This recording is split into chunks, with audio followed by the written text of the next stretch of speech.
On va revenir à présent sur une tragédie qui a beaucoup choqué ici en Israël. C'était le soir de la fête de Kippour. Par tradition, beaucoup d'Israéliens ce soir-là, parce qu'il n'y a aucun trafic automobile dans ce jour de jeûne et de prière, prennent leur vélo, descendent dans les rues, même sur les routes, les autoroutes. C'est le cas notamment de nombreux enfants. Et ce soir-là, et ça s'était déjà produit malheureusement par le passé, un adolescent israélien de 12 ans, Barak Khouri, a été mortellement heurté par un chauffard. Un homme qui était d'ailleurs sous l'emprise de drogue et d'alcool et qui a été inculpé depuis d'ailleurs pour cet homicide. Barak Khouri, 12 ans, était un enfant passionné, ingénieux, inventif, et ses parents, qui sont ce soir nos invités, ont décidé de créer une fondation pour perpétuer sa mémoire et son travail qui s'annonçait très prometteur. Je suis ravi de vous accueillir. Isaac et Sophie Troury, merci de venir parler de votre fils et de ce qu'il laisse, de ce que vous voulez d'ailleurs qu'il lègue à travers cette fondation que vous avez créée. Qu'est-ce qui vous a emmené vers ce chemin-là, Isaac, à créer justement cette fondation?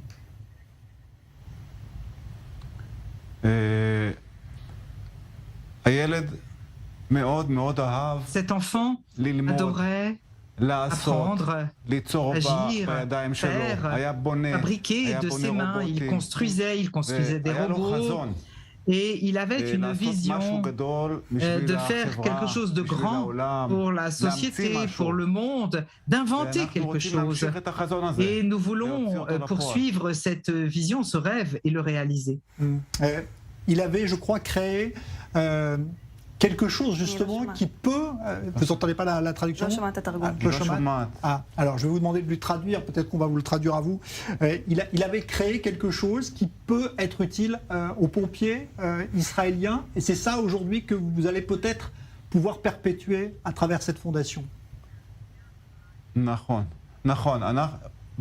Oui, absolument. Cette dernière année, il avait commencé à développer tout seul un robot qui devait découvrir le feu et éteindre seul un feu de manière autonome.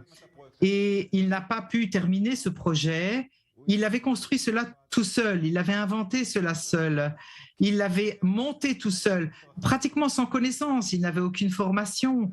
Et ce projet, nous voulons le terminer et nous voulons aussi utiliser ces connaissances et développer par ce projet et enseigner et former d'autres jeunes, d'autres enfants pour qu'ils apprennent la robotique, l'électronique et pour qu'eux aussi puissent apprendre. Nous avons toutes sortes de projets en tête pour la société et qui permettront de faire participer la jeunesse à ces connaissances. Voulez-vous ajouter quelque chose, madame? Oui. Je voulais parler de Barak, je n'entendais pas la traduction. Barak était un enfant très créatif, il dessinait, il peignait, il faisait de la menuiserie, il cousait, il tricotait, il faisait absolument tout. Tous les projets auxquels nous pensons sont des grands projets pour la société. Pas seulement dans le domaine de la robotique, mais aussi dans des sujets plus larges.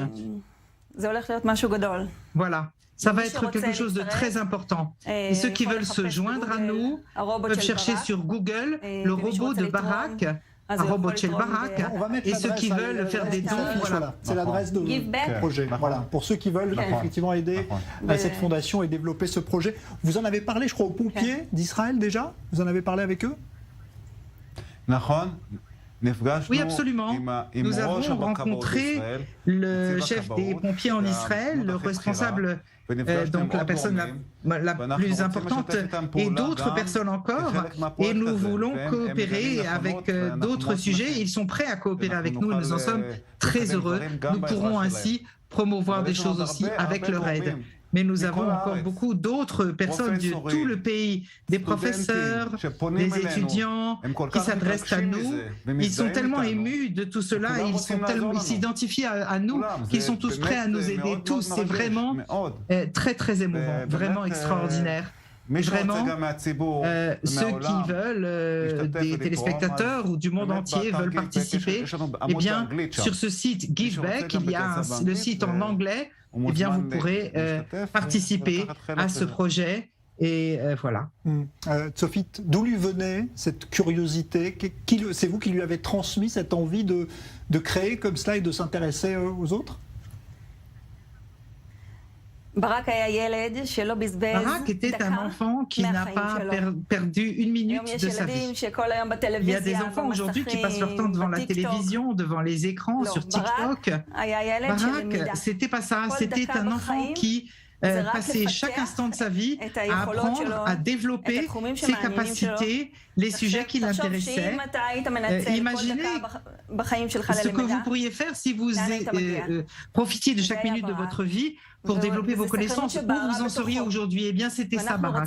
C'était cette flamme qui brûlait en lui, et c'est cette flamme-là que nous voulons réaliser et faire avancer le plus loin possible.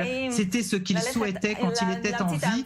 Il voulait faire l'invention qui changerait le monde. Eh bien, nous allons essayer de réaliser cela pour lui. Ce robot qui est impressionnant, en combien de temps est-ce qu'il a réalisé ce robot de ses propres mains? De ses propres mains uniquement. Il a même des esquisses. Il a fait des esquisses à la main et à l'école, il était assis et il expliquait comment ça passerait, l'électricité, etc. Il commandait les pièces dans des magasins, il composait, il montait, il soudait, il sciait. Si ça ne marchait pas, il essayait avec une autre composante et ainsi, peu à peu, pendant plus d'1 an, et il est arrivé à un produit très avancé, mais qui n'est pas terminé, qui est très complexe, avec des capteurs, avec des logiciels, avec vraiment des éléments électroniques. Regardez, voilà son esquisse. Voilà son esquisse, c'est invraisemblable. Voilà, c'était un gamin de 12 ans quand même, qui faisait des esquisses comme un ingénieur en électronique. Voilà. Et puis là, il y a aussi la guitare que l'on a vue. Il construisait aussi, il faisait de la menuiserie, il a fait une guitare tout seul. Vraiment des choses incroyables, extraordinaires. Vous disiez que vous avez reçu beaucoup de témoignages, évidemment, après ce drame. C'est malheureusement dans ces drames-là qu'on s'aperçoit qu'en Israël, il y a une énorme solidarité entre vous. Vous avez été surprise, Sophie, par ces manifestations de la part de gens de partout en Israël? Cela nous réchauffe le cœur. Et grâce à cela, nous réussissons à trouver la force de surmonter cette atroce catastrophe. C'est un malheur que je ne souhaite à personne au monde. Cette solidarité nous réchauffe le cœur et nous permet d'avancer. C'est extraordinaire. En effet, beaucoup de personnes se sont identifiées à la personnalité de Barak, mais aussi au projet que nous faisons. Et c'est pour cela que je pense que les gens veulent faire des dons ou donner de leurs connaissances sur le site. Et c'est ça qui est formidable. C'était un enfant très spécial et ce projet est très spécial. Et ce que nous faisons, je pense que c'est quelque chose de très spécial. Voilà. Merci d'être venu témoigner. On remontre à l'adresse de la Fondation et du lien qui aidera donc ceux qui le souhaitent à participer, à promouvoir donc l'œuvre de Barak Houri, votre fils de 12 ans tué tragiquement donc ce soir de Yom Kippour il y a quelques semaines. Merci Sophie et Isaac Houri d'être venus témoigner, évidemment. On est de tout cœur avec vous. Merci beaucoup.